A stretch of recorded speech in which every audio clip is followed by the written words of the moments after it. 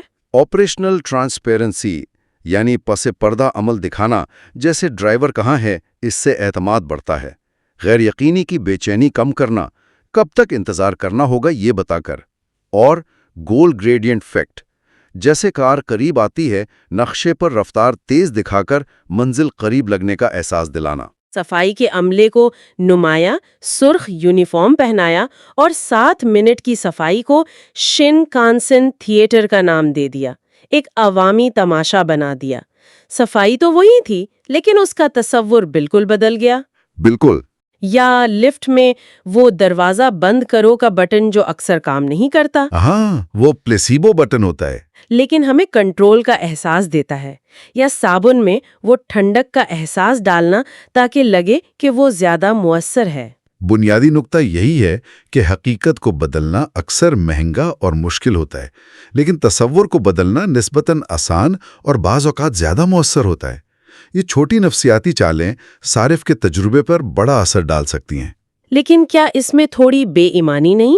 مطلب اگر گاہک کو پتہ چل جائے کہ حجام کی کینچی ہوا میں چل رہی تھی یا لفٹ کا بٹن نقلی ہے؟ یہ ایک جائز سوال ہے۔ میرے خیال میں اصل بات شفافیت اور ارادے کی ہے۔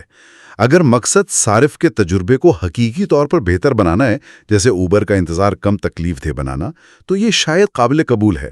لیکن اگر مقصد صرف دھوکہ دینا یا کسی کم تر پروڈکٹ کو چھپانا ہے، تو یہ بالکل الٹا پڑ سکتا ہے۔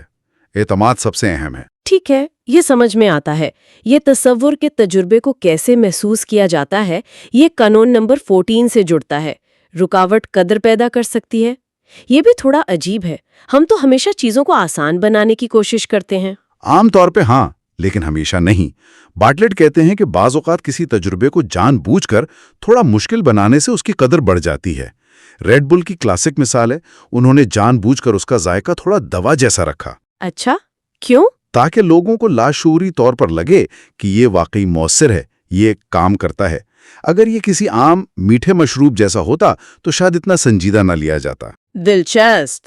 پر وہ بیٹی کراکر کی ایک مکس والی کہانی، 1950 کی دہائی میں ان کی سب کچھ شامل کیک مکس اتنی کامیاب نہیں ہوئی کیونکہ گھریلو خواتین کو لگتا تھا کہ وہ کچھ کر ہی نہیں رہیں۔ جب کمپنی نے مکس میں سے انڈے کا پاؤڈر نکال دیا اور پیکٹ پر لکھا صرف انڈا شامل کریں تو فروخت بڑھ گئی۔ اس معمولی سی رکاوٹ نے انہیں عمل میں زیادہ ملوث ہونے کا احساس دلایا۔ بالکل اسی طرح کچھ پرفارمنس نیوٹریشن برانڈز نے پایا کہ ان کی پروٹین بارز اتنی لذیذ تھیں کہ لوگ شک کرتے تھے کہ کیا یہ واقعی صحت بخش ہیں۔ انہیں ذائقے کو تھوڑا کم مزیدار بنانا پڑا۔ ہاں واقعی۔ جی، یا وہ ریسٹورانٹ جہاں آپ کو گرم پتھر پر خود اپنا سٹیک پکانا پڑتا ہے۔ آپ زیادہ کام کر رہے ہیں لیکن تجربہ زیادہ منفرد اور قیمتی محسوس ہوتا ہے۔ یہاں تک کہ کچھ فلائٹ یا ہوٹل ایگریگیٹر ویب سائٹس جان بوجھ کر تلاش میں چند سیکنڈ زیادہ لگاتی ہیں تاکہ لگے کہ انہوں نے بہت محنت کی ہے۔ بالکل۔ تو اس کا مطلب یہ ہے کہ قدر ہمیشہ آسانی یا منطق سے نہیں آتی۔ کبھی کبھی تھوڑی سی کوشش یا مشکل چیز کو زیادہ قیمتی بنا سکتی ہے۔ یقیناً یہ ظاہر کرتا ہے کہ انسانی قدر کا تصور کتنا پیچیدہ اور سیاق و سباق پر مبنی ہے۔ یہ توقعات اور ہماری نفسیاتی ضروریات سے جڑا ہوا ہے۔ صرف ہر چیز کو آسان بنا دینا ہمیشہ بہترین حل نہیں ہوتا۔ اور یہ قدر کا تصور براہ راست قانون نمبر 15 میں جاتا ہے۔ تصویر سے زیادہ فریم اہم ہے، یعنی کسی چیز کو پیش کرنے کا انداز، وہ فریم خود اس چیز، تصویر سے زیادہ اہم ہو سکتا ہے۔ بارٹلیٹ اپنی کہانی سناتے ہیں کہ کس طرح ان کے پسندیدہ مہنگے کپڑوں کے برانڈ کی فیکٹری پروڈکشن کی ویڈیو دیکھنے سے ان کا سارا جادو ٹوٹ گیا، حالانکہ وہ منطقی طور پر جانتے تھے کہ یہ کپڑے فیکٹری میں ہی بنتے ہیں۔ وہ ویڈیو، وہ فریم ان کے لیے برانڈ کی کہانی بدل گیا۔ یہ فریمنگ ایفیکٹ ہے، یعنی معلومات کو پیش کرنے کا طریقہ ہمارے فیصلے اور تاثر کو ڈرامائی طور پر بدل دیتا ہے۔ مشہور پیپسی چیلنج میں جب لوگ آنکھوں پر پٹی باندھ کر چکتے تھے تو اکثر پیپسی کو ترجیح دیتے تھے، لیکن جب برانڈڈ بوتلیں سامنے تھیں تو کوکو کولا کو زیادہ پسند کیا گیا۔ برانڈ کا فریم ذائقے پر حاوی ہو گیا۔ یا وہ WHOP ہیلتھ بینڈ ہے، اس پر وقت نہ دکھانے کا فیصلہ اسے صرف ایک گھڑی کے بجائے ایک ایلیٹ ایتھلیٹ کی ہیلتھ ڈیوائس کے طور پر فریم کرتا ہے۔ روزمرہ کی زندگی میں بھی یہ ہر جگہ ہے۔ سیلز پرسن شاید اتنا اچھا نہ لگے جتنا اکاؤنٹ مینیجر یا پارٹنرشپ ٹیم۔ جی بالکل۔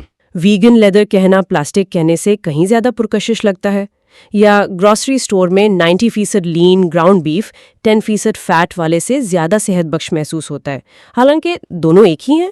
اس سے یہ واضح ہوتا ہے کہ پیغام صرف الفاظ نہیں ہوتے، سیاق و سباق، پیشکش کا انداز، استعمال شدہ زبان، یہ سب مل کر وہ فریم بناتے ہیں جو معنی اور قدر کو متعین کرتا ہے۔ مؤثر کمیونیکیشن کے لیے صرف کیا کہنا ہے یہ کافی نہیں، کیسے کہنا ہے یہ بھی اتنا ہی اہم ہے۔ حقیقت اکثر وہی ہوتی ہے جو ہم محسوس کرتے ہیں۔ اور یہ فریم اکثر موازنے سے بنتا ہے، جو ہمیں قانون نمبر 16 پر لاتا ہے، گولڈی لاکس اصول کا استعمال کریں، یعنی انتخاب پیش کرتے وقت ایک بالکل ٹھیک والا آپشن بنانا۔ بارٹلیٹ اپنے اسٹیٹ ایجنٹ کلائیو کی مثال دیتے ہیں، جس نے انہیں جان بوجھ کر 3 پراپرٹیز دکھائیں، ایک سستی اور چھوٹی، ایک بہت مہنگی اور بڑی، اور ایک درمیانی والی جو قیمت اور سائز میں بالکل ٹھیک لگ رہی تھی۔ نتیجہ، درمیانی والی فوراً زیادہ پرکشش لگی۔ یہ ایک کلاسک مارکیٹنگ ٹیکنیک ہے جسے ڈیکوائے ایفیکٹ بھی کہتے ہیں۔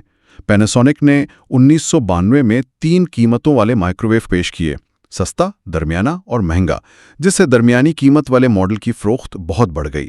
ایک مشہور تجربہ ہے پیرس یا روم کے مفت ٹرپ والا۔ اچھا، جب آپشن تھے پیرس کافی سمیت اور روم کافی سمیت تو انتخاب تقریباً برابر تھا، لیکن جب تیسرا آپشن شامل کیا گیا، روم بغیر کافی کے، جو واضح طور پر کمتر تھا، تو زیادہ تر لوگوں نے روم کافی سمیت کا انتخاب کیا۔ اس کمتر ڈیکوائے آپشن نے روم والے مکمل پیکج کو پیرس سے زیادہ پرکشش بنا دیا۔ ایئر لائن ٹکٹوں کی قیمتیں بھی تو ایسی ہوتی ہیں۔ Economy 800 pound, business class 2000 pound, first class 8000 pound. 8000 بہت زیادہ لگتا ہے، 800 بنیادی، تو وہ 2000 والا بزنس کلاس نسبتاً اچھی ویلیو لگنے لگتا ہے، حالانکہ وہ بھی مہنگا ہے۔ یہ سب موازنے کا کھیل ہے۔ بالکل، لوگ قدر کا تعین تنہائی میں نہیں کرتے، بلکہ دستیاب متبادلات کے مقابلے میں کرتے ہیں۔ 3 آپشنز دینا، ایک واضح طور پر کمتر یا بہت مہنگا، ایک بنیادی اور ایک درمیانی آپشن کو نفسیاتی طور پر زیادہ پرکشش بنا سکتا ہے۔ یہ نفسیاتی اثرات واقعی بہت دلچسپ ہیں۔ قانون نمبر 17 بھی اسی طرح کا ایک طاقتور اثر بیان کرتا ہے۔ انہیں آزمانے دیں اور وہ خرید لیں گے۔ بارٹلیٹ کرسمس کے تحفے میں ہونے والے گڑبڑ کی کہانی سناتے ہیں۔ غلطی سے ان کی بھانجی کو بھتیجے کا کھلونا بز لائٹ ایئر مل گیا اور بھتیجے کو بھانجی کی ایلسا گڑیا، اور حیران کرنے والی بات یہ ہے کہ دونوں بچے اپنے غلط کھلونوں سے فوراً اتنے منسلک ہو گئے کہ وہ انہیں واپس دینے پر راضی نہیں ہوئے۔ یہ انڈومنٹ ایفیکٹ کی بہترین مثال ہے۔ سادہ الفاظ میں، صرف کسی چیز کا مالک بن جانا، چاہے چند منٹوں کے لیے ہی کیوں نہ ہو، اس کی قدر کو ہماری نظر میں بڑھا دیتا ہے۔ ہم اس چیز کو کھونے سے نفرت کرتے ہیں جو ہماری ہے۔ ایک اور تجربے میں لوگوں کو یا تو مفت میں کافی کا مگ دیا گیا یا چاکلیٹ بار۔ بعد میں جب انہیں اپنی چیز کو دوسری چیز سے بدلنے کا موقع دیا گیا تو زیادہ تر لوگ اپنی ملی ہوئی چیز ہی رکھنا چاہتے تھے۔ اور ڈیوک یونیورسٹی میں باسکٹ بال کی ٹکٹوں والا تجربہ، وہ تو کمال ہے۔ جن طلباء نے لاٹری میں قیمتی ٹکٹ جیتے، ان سے پوچھا گیا کہ وہ کم سے کم کتنے میں بیچیں گے، تو اوسط قیمت $2400 تھی، اور جنہیں ٹکٹ نہیں ملے تھے ان سے پوچھا گیا کہ وہ زیادہ سے زیادہ کتنے میں خریدیں گے، تو اوسط قیمت صرف $175 تھی۔ یعنی ملکیت کے احساس نے قیمت کا تصور 14 گنا بڑھا دیا۔ اور یہ صرف انسانوں میں نہیں، چمپینزیوں میں بھی دیکھا گیا ہے۔ جن چمپینزیوں کو پہلے مونگ پھلی کا مکھن دیا گیا، وہ اسے جوس سے بدلنے پر کم آمادہ تھے، اور جنہیں پہلے جوس دیا گیا وہ اسے مکھن سے بدلنے پر کم تیار تھے۔ اچھا، اس کی جڑیں شاید ہمارے ارتقاء میں ہیں۔ جو آپ کے پاس ہے وہ معلوم اور محفوظ ہے، تجارت میں خطرہ ہے۔ یہ اصول آج مفت ٹرائلز، ٹیسٹ ڈرائیوز اور پہلے استعمال کریں پھر ادائیگی کریں جیسی حکمت عملیوں کی بنیاد ہے۔ ایک بار جب کوئی چیز آپ کی ہو جاتی ہے تو اسے چھوڑنا مشکل ہوتا ہے۔ یہ واقعی بہت طاقتور ہے۔ اور آخر میں اس سلسلے کا آخری قانون نمبر 18، پہلے 5 سیکنڈ کی جنگ لڑیں۔ یہ سب چیزوں کو اکٹھا کرتا ہے: توجہ حاصل کرنا، تاثر بنانا، لیکن بالکل شروع میں۔ بارٹلیٹ بتاتے ہیں کہ وہ سٹیج پر اپنی ہر تقریر کا آغاز اپنی ماں کے کہے ہوئے جذباتی الفاظ سے کرتے تھے، بغیر اپنا تعارف کروائے یا کسی تمہید کے۔ کیوں؟ کیونکہ پہلے 5 سیکنڈ فیصلہ کن ہوتے ہیں۔ آج کی تیز رفتار دنیا میں جہاں ہر طرف سے معلومات کی بھرمار ہے اور آپ جانتی ہیں توجہ کا دورانیہ کم ہوتا جا رہا ہے، یہ شاید سب سے اہم قانون ہے۔ آپ کے پاس سامعین کو پکڑنے کے لیے صرف چند لمحے ہوتے ہیں۔ مسٹر بیسٹ جیسے کامیاب یوٹیوبرز اس کے ماہر ہیں۔ ہاں، ان کی ویڈیوز وہ اپنی ہر ویڈیو کے پہلے چند سیکنڈ میں ایک دھماکہ خیز ہک ڈالتے ہیں۔ آج ہم 100 لوگوں کو ایک جزیرے پر چھوڑ رہے ہیں، میں نے دنیا کی سب سے بڑی برگر بنائی، کچھ ایسا جسے سن کر آپ ویڈیو بند نہ کر سکیں۔ بارٹلیٹ کہتے ہیں کہ ان کی مارکیٹنگ کمپنی نے کبھی سیلز ٹیم نہیں رکھی، پھر بھی دنیا کی بڑی بڑی برانڈز ان کی کلائنٹ بنی، کیونکہ وہ شروع سے ہی زبردست کہانیاں سناتے تھے، پہلی ملاقات میں ہی متاثر کرتے تھے۔ وہ یہ بھی مانتے ہیں کہ ان کے اپنے یوٹیوب ویڈیوز میں بھی 40 سے 60% ناظرین پہلے چند سیکنڈ میں ہی چلے جاتے ہیں۔ یہ دکھاتا ہے کہ پہلے 5 سیکنڈ کتنے اہم ہیں۔ ایک کلائنٹ کی ویڈیو مہم کی مثال دی گئی ہے جس کا آغاز بہت بورنگ تھا۔ انہوں نے صرف آغاز کو زیادہ دلچسپ بنایا اور ویوز میں 150% اضافہ ہو گیا۔ سبق واضح ہے، تعارف، شکریہ اور تمہید کو بھول جائیں، فوراً سب سے زیادہ مجبور کرنے والے وعدے پر آئیں، سب سے دلچسپ نکتے پر یا سب سے طاقتور جذبے پر۔ اپنی کہانی کا سب سے مضبوط حصہ پہلے 5 سیکنڈ میں پیش کریں۔ تو ان قوانین 10 سے 18 تک کا اگر مجموعی جائزہ لیں تو ایک واضح تصویر ابھرتی ہے۔ یہ سب انسانی نفسیات اور کہانی کی طاقت کے گرد گھومتے ہیں۔ کچھ قانون جیسے 10 نرالی باتیں، 12 ناراض کرنا اور 14 رکاوٹ ہمیں بتاتے ہیں کہ قدر ہمیشہ منطقی یا عملی نہیں ہوتی، بلکہ اکثر غیر متوقع، جذباتی یا مشکل چیزوں سے پیدا ہوتی ہے۔ بالکل، اور دوسرے قانون جیسے 11 نظر انداز نہ ہونا، 15 فریم اور 18 پہلے 5 سیکنڈ اس بات پہ زور دیتے ہیں کہ اس قدر کو پیش کیسے کرنا ہے، توجہ کیسے حاصل کرنی ہے اور تاثر کو کیسے کنٹرول کرنا ہے۔ اور پھر قانون 13 نفسیاتی کرشمے، 16 گولڈی لاکس اور 17 آزمانے دینا براہ راست ان نفسیاتی تعصبات کو استعمال کرنے کے ٹھوس طریقے بتاتے ہیں جو ہم سب میں موجود ہیں۔ یہ سب مل کر ایک کافی طاقتور ٹول کٹ بناتے ہیں۔ یقیناً، اور یہ قوانین صرف مارکیٹنگ یا کاروبار کی چالیں نہیں ہیں، یہ انسانی رویے، رابطے اور اثر و رسوخ کے بنیادی اصولوں کی عکاسی کرتے ہیں۔ یہ ہمیں یاد دلاتے ہیں کہ ہم منطقی مخلوق ہونے کے ساتھ ساتھ جذباتی اور کہانیوں سے چلنے والی مخلوق بھی ہیں۔ ان اصولوں کو سمجھنا ہمیں نہ صرف بہتر کاروباری رہنما یا مارکیٹر بنا سکتا ہے، بلکہ شاید بہتر کمیونیکیٹر اور تعلقات استوار کرنے والا بھی۔ اور یہ سوچنے پر مجبور کرتا ہے، یہ جاننے کے بعد کہ انسانی نفسیات کو کس طرح استعمال کیا جا سکتا ہے توجہ حاصل کرنے، تاثر بدلنے، قدر پیدا کرنے کے لیے۔ کیا یہ علم ہمیں زیادہ باخبر صارف بننے میں مدد دیتا ہے؟ کیا یہ ہمیں بہتر طور پر سمجھنے میں مدد دیتا ہے کہ ہم خود کیوں مخصوص طریقوں سے رد عمل ظاہر کرتے ہیں؟ یا شاید دوسروں کے محرکات کو سمجھ کر کیا یہ ہمیں تھوڑا زیادہ ہمدرد بنا سکتا ہے؟ یہ ایک سوال ہے جو غور طلب ہے۔ فلسفے والے حصے سے قانون 19 سے 27 تک، یہ وہ اصول ہیں جو بارٹلیٹ کے خیال میں آپ کہہ سکتے ہیں کامیابی کی بنیاد ہیں۔ تو ہمارا مقصد ہے کہ ان قوانین کو سمجھیں، ان کے پیچھے جو سوچ ہے اسے جانیں اور دیکھیں کہ ہم ان سے کیا سیکھ سکتے ہیں۔ تو چلیں شروع کرتے ہیں۔ جی بالکل۔ ستون آیائے اہم اس لیے ہے کہ یہ ان بنیادی عقائد کی بات کرتا ہے جو غیر معمولی لوگوں کے فیصلے چلاتے ہیں۔ بارٹلیٹ کا کہنا ہے کہ اگر آپ کسی کا فلسفہ سمجھ لینا تو آپ اندازہ لگا سکتے ہیں کہ وہ مختلف حالات میں کیا کرے گا۔ تو قانون 19 سے شروع کرتے ہیں۔ آپ کو چھوٹی چھوٹی باتوں پر توجہ دینی چاہیے۔ اچھا، you must sweat the small stuff.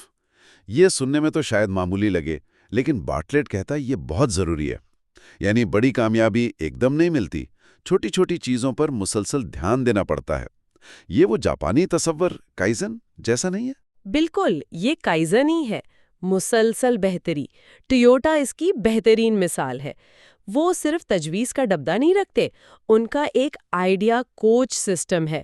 Supervisor مدد کرتے ہیں ملازمین کی ان کے چھوٹے آئیڈیاز کو بہتر بنانے میں، اور نتیجہ تقریباً 99% تجویز مان لی جاتی ہیں، چاہے وہ شیلف تھوڑا نیچے کرنے جیسی چھوٹی بات ہی کیوں نہ ہو۔ تو یہ کلچر ہے اصل میں، چھوٹی تفصیلات پر توجہ دینے کا کلچر جو بڑا فرق لاتا ہے۔ اور بارٹلیٹ خود بھی اپنی پوڈ کاسٹ میں مہمان کی پسندیدہ میوزک، کمرے کا ٹیمپریچر، ہر چیز کا دھیان رکھتا ہے۔ وہ 1% بہتری والی بات بھی کرتا ہے کہ اگر آپ روز 1% بہتر ہوں تو سال بعد آپ 37 گنا بہتر ہو سکتے ہیں، لیکن اگر روز 1% غفلت کریں تو آپ تقریباً 0 پر آ جاتے ہیں۔ یہ ہے چھوٹی چیزوں کی طاقت۔ صحیح کہا، لیکن اس میں چیلنج یہ ہے کہ ان چھوٹی بہتریوں کا اثر فوراً نہیں دکھتا۔ جیسے روز دانت صاف کرنا، ایک دن نہ کرنے سے کیا فرق پڑتا ہے، لیکن لمبے عرصے میں ظاہر ہے فرق پڑتا ہے۔ ٹویوٹا کو بھی یہ کلچر بنانے میں 20 سال لگے، اور یہ صرف سسٹم نہیں، اندرونی جذبہ بھی اہم ہے۔ وہ ڈینیل پنک کی تحقیق ہے نا کہ صرف پیسوں کا لالچ اندرونی موٹیویشن کم کر دیتا ہے۔ اصل کامیابی تو بتدریج ہوتی ہے، مسلسل۔ بارٹلیٹ کا وہ 1% بہتر منتر اسی لیے ہے۔ یعنی صبر اور مستقل مزاجی، یہ تو کلید ہے، اور یہ سیدھا قانون 20 سے جڑتا ہے۔ ابھی کی ایک چھوٹی سی چوک بعد میں ایک بڑی چوک پیدا کرتی ہے، یعنی چھوٹی غلطیوں کو نظر انداز کرنا مستقبل میں بڑا مسئلہ بن سکتا ہے۔ وہ ٹائیگر ووڈز کی مثال۔ بالکل، دنیا کا بہترین گولفر تھا، پھر بھی اس نے کائزن سے متاثر ہو کر اپنا سوئنگ پورا بدلا۔ شروع میں تو کارکردگی گری، سب نے تنقید کی، لیکن لمبے عرصے میں جو فائدہ ہوا وہ بے مثال تھا۔ اس کا کہنا تھا، جیتنا ہمیشہ بہتر ہونے کا پیمانہ نہیں ہوتا۔ یہی اصول رشتوں پر بھی لاگو ہوتا ہے۔ وہ جان گوٹمن کی تحقیق ہے، حقارت یا کنٹیمپٹ پر۔ وہ کہتا ہے کہ یہ طلاق کی سب سے بڑی پیش گو ہے۔ اور یہ حقارت آتی کہاں سے ہے؟ اکثر چھوٹی، نظر انداز کی گئی شکایتوں سے، خراب کمیونیکیشن سے۔ تو گویا کیریئر ہو یا رشتے، چھوٹی چھوٹی مسلسل درستیاں بہت اہم ہیں۔ اچھا، اب ایک ایسے موضوع پر آتے ہیں جو تھوڑا مشکل لگتا ہے اکثر لوگوں کو، ناکامی۔ قانونی کس آپ کو مقابلے میں زیادہ ناکام ہونا چاہیے، یہ تو الٹی بات لگتی ہے۔ ہاں، یہ متضاد ضرور ہے، لیکن اس کا مطلب یہ ہے کہ ناکامی سے ہی آپ سیکھتے ہیں، سب سے تیزی سے۔ زیادہ ناکام ہونے کا مطلب ہے آپ زیادہ کوشش کر رہے ہیں، زیادہ تجربے کر رہے ہیں۔ وہ Booking.com کو دیکھیں، وہ ایک وقت میں ہزاروں ٹیسٹ چلاتے ہیں۔ اور Amazon، جیف بیزوس نے تو کہا تھا، ناکامی اور ایجاد جڑواں بہنیں ہیں۔ وہ ایسے تجربات کی حوصلہ افزائی کرتے تھے جن میں بڑا فائدہ ہو سکتا ہو، چاہے ناکامی کا خطرہ زیادہ ہو۔ ان کی کامیابیاں جیسے AWS، وہ ناکام تجربات کا نقصان پورا کر دیتی ہیں۔ بارٹلیٹ نے وہ باپ بیٹے کی مثال بھی دی تھی، ای کامرس والے۔ بیٹے کا برانڈ اس لیے کامیاب ہوا کہ وہ 10 گنا زیادہ تجربے کرتا تھا اور ناکام ہوتا تھا باپ کے مقابلے میں۔ تو مطلب ناکامی کی شرح بڑھانا اصل میں کامیابی کی شرح بڑھا سکتا ہے۔ یہ تو کمال ہے۔ اس کے لیے تو پوری سوچ بدلنی پڑے گی۔ ناکامی پر سزا نہیں، کوشش کو سراہنا، اور وہ تجرباتی عمل، KPIs، یہ سب سیٹ کرنا ہوگا، اور ناکامیوں سے سیکھنا، اسے شیئر کرنا۔ بالکل، لب لباب یہ ہے کہ ناکامی کوئی آخری سٹاپ نہیں ہے، یہ تو جدت اور ترقی کے سفر کا حصہ ہے، ضروری حصہ۔ اور اسی ناکامی یا مشکل سچائی سے بچنے کی کوشش ہمیں قانون 23 پر لاتی ہے، شتر مرغ نہ بنے، یعنی حقیقت سے منہ نہ موڑیں، چاہے وہ کتنی ہی بری لگے۔ ٹائٹینک کی مثال کہ نقصان ہو گیا تھا لیکن شروع میں لوگ مان نہیں رہے تھے خطرے کو۔ کوڈیک، نوکیا، یہ کمپنیاں بھی تو تبدیلی کو نظر انداز کر کے ہی ڈوبی نا۔ جی، اسے شتر مرغ اثر کہتے ہیں۔ یہ ایک کوگنیٹو بائس ہے، ہم بری خبر سننا نہیں چاہتے۔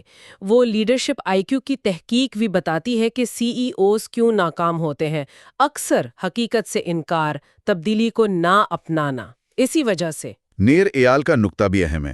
وہ کہتا ہے بے چینی اکثر غیر یقینی صورتحال سے ہوتی ہے اور عمل کرنے سے کم ہوتی ہے۔ یہی چیز رشتوں میں بھی ہوتی ہے، مشکل بات ٹالتے رہنا۔ ایک کال ہے نا، درد تو لازمی ہے، لیکن وہ درد جو ہم درد سے بچنے کی کوشش میں خود پیدا کرتے ہیں، اس سے بچا جا سکتا ہے۔ تو اس شتر مرغ والے رویے سے بچنے کا طریقہ کیا ہے؟ بارٹلیٹ نے 4 باتیں بتائی ہیں۔ پہلا، اپنی بے چینی کو پہچانو. دوسرا، اسے خطرے کے بجائے ایک اشارہ سمجھو. تیسرا، ایک شناختی معاہدہ بناؤ، یعنی خود سے وعدہ کرو کہ سامنا کرو گے. اور چوتھا، باقاعدگی سے غور و فکر کے لیے وقت نکالو. یہ عملی طریقہ لگتا ہے. یقیناً، کیونکہ نظر انداز کرنے کی قیمت اکثر بہت زیادہ ہوتی ہے. اچھا، حقیقت کا سامنا کرنے کا ایک اور طریقہ جو تھوڑا الٹا لگتا ہے وہ قانون 25 میں ہے. منفی اظہار کی طاقت، یعنی جان بوجھ کر یہ سوچنا کہ یہ منصوبہ کیوں ناکام ہو سکتا ہے.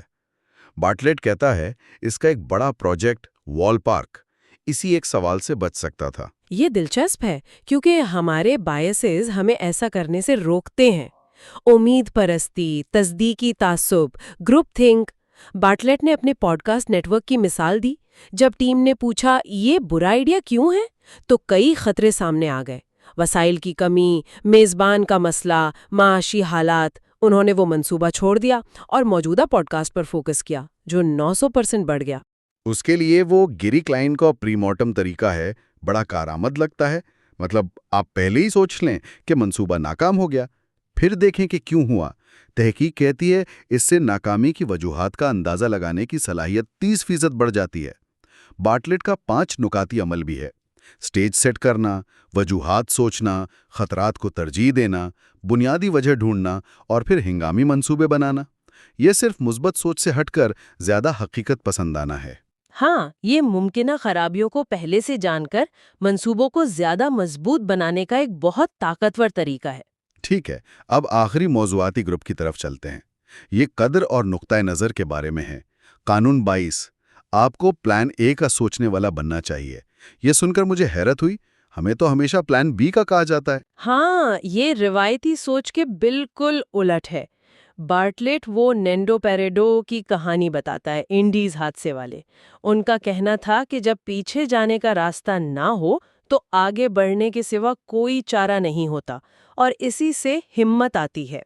تحقیق بھی یہی کہتی ہے کہ صرف پلان بی کا سوچنا بھی پلان اے کے لیے آپ کی کوشش کم کر دیتا ہے. وہ ایک ورڈ پزل والی سٹڈی تھی. جس گروپ کو پلان بی بنانے کو کہا، انہوں نے پلان اے پر کم محنت کی. تو کیا وہ حفاظتی جال ہمیشہ اچھا نہیں ہوتا؟ یہ سوچنے والی بات ہے. اگلا قانون 24 بھی نقطہ نظر بدلنے پر ہے. آپ کو دباؤ کو اپنا استحقاق بنانا چاہیے، یعنی پریشر کو بوجھ نہیں، ایک اعزاز سمجھو. بالکل، وہ بلی جین کنگ کا قول بھی یہی ہے. فرق سمجھنا ضروری ہے. دباؤ، حالات اور تناؤ ہمارا رد عمل. دباؤ خود برا نہیں ہوتا، ہمارا رد عمل اسے برا بناتا ہے. وسکونسن یونیورسٹی کی سٹڈی بڑی دلچسپ تھی. جن لوگوں کو زیادہ تناؤ تھا اور وہ مانتے تھے کہ تناؤ برا ہے، ان میں موت کا خطرہ زیادہ تھا. لیکن جن کو زیادہ تناؤ تھا مگر وہ اسے برا نہیں سمجھتے تھے، ان میں خطرہ سب سے کم تھا. یعنی تناؤ کے بارے میں آپ کا یقین خود آپ کی صحت پر اثر ڈالتا ہے. تو مطلب اگر ہم تناؤ کے جسمانی آثار جیسے دل تیز دھڑکنا اسے خطرے کے بجائے توانائی سمجھیں تو ہم بہتر محسوس کریں گے. ہارورڈ کی تحقیق یہی کہتی ہے. جی ہاں، اور نہ صرف بہتر محسوس کریں گے بلکہ کارکردگی بھی بہتر ہوگی اور جسمانی رد عمل بھی صحت مند ہوگا. خون کی نالیاں سکڑنے کے بجائے پرسکون رہیں گی. دباؤ کو مثبت دکھنے کا طریقہ یہ ہے کہ اسے اپنی مرضی کا بامانی چیلنج سمجھا جائے. ہارورڈ بزنس ریویو کے وہ 3 قدم تھے اور بارٹلیٹ نے چوتھا جوڑا. 1 اسے پہچانو، 2 اسے اپناؤ یعنی سمجھو کہ آپ کے پاس چوائس ہے، 3 اسے مانے دو یعنی کسی بڑے مقصد سے جوڑو، اور 4 اسے استعمال کرو، جسمانی توانائی کو کام میں لاؤ. یہ تو دباؤ کو طاقت میں بدلنے جیسا ہے. بالکل، یہ آپ کے پورے تجربے کو بدل سکتا ہے. اگلا قانون 16، یہ میرے لیے سب سے زیادہ آنکھیں کھولنے والا تھا. آپ کی مہارتیں بے وقت ہیں لیکن آپ کا سیاق و سباق قیمتی ہے. یعنی آپ کی اسکل کی ویلیو اس پر منحصر ہے کہ آپ اسے کہاں استعمال کر رہے ہیں. اس کے لیے بارٹلیٹ اپنی وہ بایوٹیک IPO والی کہانی سناتا ہے. اسے 9 ماہ کے مارکیٹنگ کے کام کے لیے 6 سے 8 ملین ڈالر کی آفر ہوئی، جو اس کی توقع سے 10 گنا زیادہ تھی. اس سے اس نے کیا سیکھا کہ 1 سکلز کی کوئی اپنی قیمت نہیں ہوتی، 2 قیمت سیاق و سباق طے کرتا ہے، 3 کامیابی اہم ہے، اور 4 قیمت کا اندازہ ممکنہ اثر سے ہوتا ہے۔ بایوٹیک میں داؤ زیادہ تھے، مارکیٹنگ کامیاب تھی تو قیمت بڑھ گئی، شاید ای کامرس میں اتنی نہ ہوتی۔ یہ تو زبردست بات ہے، مطلب ایک وکیل کارپوریٹ میں زیادہ کمائے گا پبلک انٹرسٹ کے مقابلے میں، یا پی آر والا ٹیک میں زیادہ کمائے گا تعلیم کے مقابلے میں، حالانکہ اسکل تو وہی ہے۔ تو کیریئر میں آگے بڑھنے کے لیے صرف اسکل بہتر کرنا کافی نہیں ہے، صحیح کانٹیکسٹ ڈھونڈنا بھی اتنا ہی اہم ہے۔ یقیناً اپنی قدر کو میگزمائز کرنے کے لیے صحیح میدان چننا بہت ضروری ہے۔ اور آخر میں قانون 27، نظم و ضبط کی مساوات، موت، وقت اور نظم و ضبط۔ باٹلیٹ کہتا ہے، وقت کی اصل قیمت سمجھنی ہے تو موت کو سمجھو۔ وہ اپنی باقی زندگی کا حساب گھنٹوں میں لگاتا ہے تاکہ احساس رہے کہ وقت کتنا قیمتی ہے۔ یہ بہت طاقتور سوچ ہے۔ موت کا خیال، مورٹیلٹی سیلینس جسے کہتے ہیں، تحقیق کہتی ہے اس سے شکر گزاری بڑھتی ہے، زندگی سے اطمینان بڑھتا ہے، موٹیویشن بڑھتی ہے۔ وہ اسٹیو جابز کی تقریر یاد ہے نا، یہ یاد رکھنا کہ میں جلد مر جاؤں گا۔ وہ کہتا تھا یہ سب سے بڑا ٹول تھا اس کے لیے بڑے فیصلے کرنے میں۔